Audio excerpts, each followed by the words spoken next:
नमस्कार। आज के इस खास विश्लेषण में एक ऐसी ब्रेकिंग न्यूज की बात करने वाले हैं जिसने पूरे देश का ध्यान अपनी तरफ खींच लिया है। ऐतिहासिक भोजशाला विवाद। रिपोर्ट्स की माने तो हाई कोर्ट ने इस ऐतिहासिक स्थल को मंदिर के रूप में मान्यता दे दी है।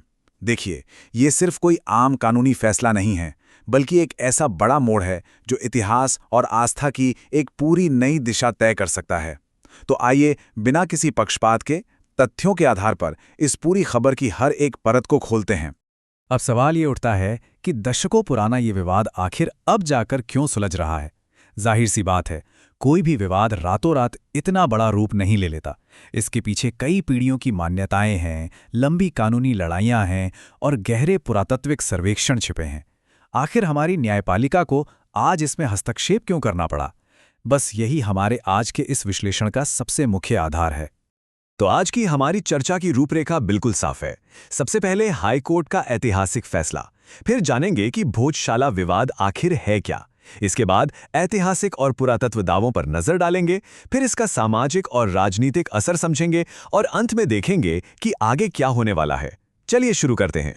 पहला हिस्सा, हाईकोर्ट का ऐतिहासिक फैसला। तो सबसे बड़ा और ताज़ा अपडेट ये है कि हाईकोर्ट ने कथित तौर पर इस विवादित स्थल को मंदिर के रूप में मान्यता दे दी है। देखिए, इतने लंबे समय से चल रही कानूनी बहसों के बाद जो ये फैसला आया है, वो किसी एक इमारत तक सीमित नहीं है, बल्कि ये उन तमाम ऐतिहासिक साक्ष्यों और सर्वेक्षणों पर एक तरह से मोहर लगाता है जिन्हें न्यायालय के सामने रखा गया था। और इस फैसले का असर तुरंत ही जमीन पर भी देखने को मिल गया। न्यायालय के आदेश के आते ही हिंदू श्रद्धालुओं ने परिसर में सक्रिय रूप से पूजा अर्चना शुरू कर दी। मतलब दशकों से जो आस्था सिर्फ कानूनी फाइलों के पन्नों में कैद थी, वो अब सीधे तौर पर परिसर में दिखाई दे रही है। दूसरा हिस्सा, भोजशाला विवाद आखिर क्या है? बात दरअसल एक ही स्थान की है, लेकिन इसकी दो बिल्कुल अलग अलग पहचान है। एक तरफ इसे ऐतिहासिक भोजशाला माना जाता है, प्राचीन काल में ज्ञान का एक बहुत बड़ा केंद्र जहां देवी सरस्वती की उपासना होती थी। और वहीं दूसरी तरफ इसे कमाल मौला मस्जिद के रूप में भी पहचाना जाता है, जो इस्लामी इबादत का केंद्र रहा है। तो विवाद का जो सबसे मुख्य बिंदु है वो यही है कि आखिर इस संरचना का मूल स्वरूप है क्या। और जैसा कि हम पहले भी कह चुके हैं, ये कोई अचानक उठा हुआ मुद्दा नहीं है। ये तो दशकों का एक लंबा संघर्ष है। कहानी शुरू होती है इस संरचना की ऐतिहासिक उत्पत्ति से। फिर शुरू होता है एक बहुत ही लंबा दौर जहां पूजा और नमाज के अधिकारों को लेकर दशकों तक अदालतों में कानूनी दांव-पेच चलते रहे।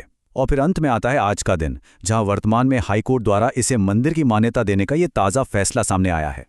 तीसरा हिस्सा, ऐतिहासिक और पुरातात्विक दावे। यहां पर धार्मिक मान्यताओं और पुरातात्विक दावों के बीच एक सीधा टकराव देखने को मिलता है।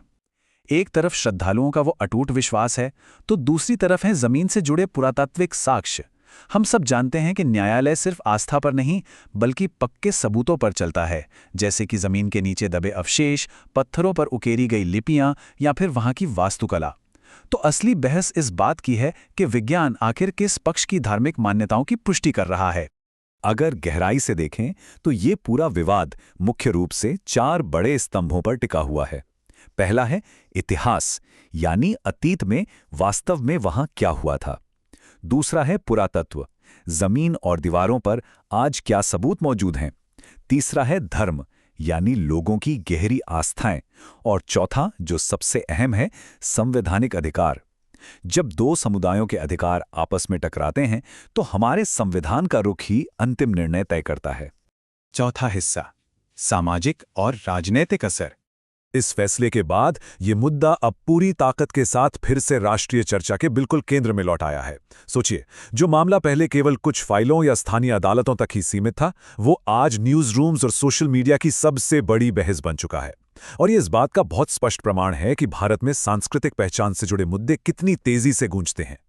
बिल्कुल सच कहा जाए तो ये पूरा मामला अब सिर्फ एक परिसर तक सीमित नहीं रह गया है। ये इतिहास, पुरातत्व, धर्म और हमारे संवैधानिक अधिकारों पर एक नई और बहुत बड़ी बहस को जन्म दे रहा है।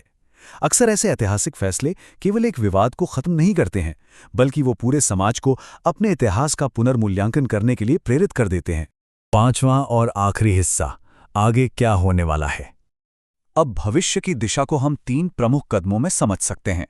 सबसे पहला कदम, कानूनी लड़ाई।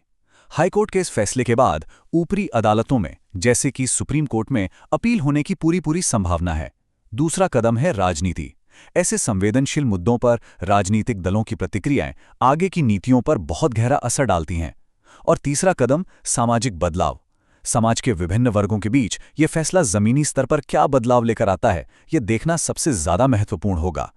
तो इस पूरे विश्लेषण के अंत में सबसे बड़ा सवाल यही छूट जाता है कि पुरातत्व की सच्चाई, धर्म की आस्था और संवैधानिक अधिकारों की समानता, इन तीनों के बीच का जो संतुलन है वो भारत के भविष्य को कैसे आकार देगा।